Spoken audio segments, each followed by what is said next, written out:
అక్కేలతో కలిసి చప్పట్లతో డాన్స్ చేద్దాం.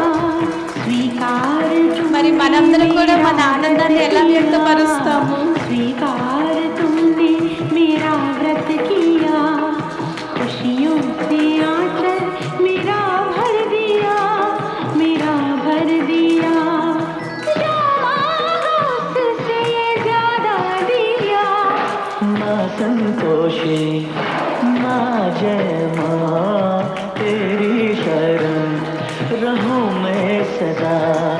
दुनिया में कितना अकेला था मैं, तूने चमत्कार क्या कर दिया, क्या कर दिया।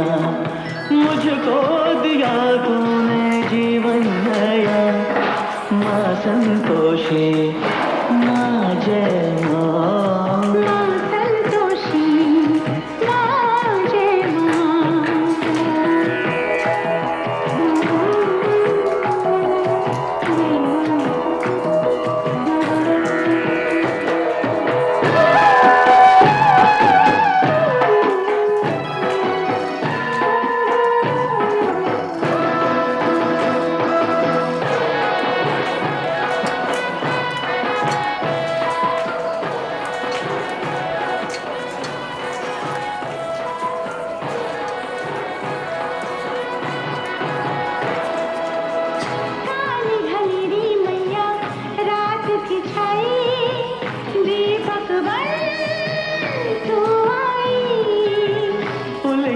राहें जैसे भूल भुलैया, घर तक तू ले आई।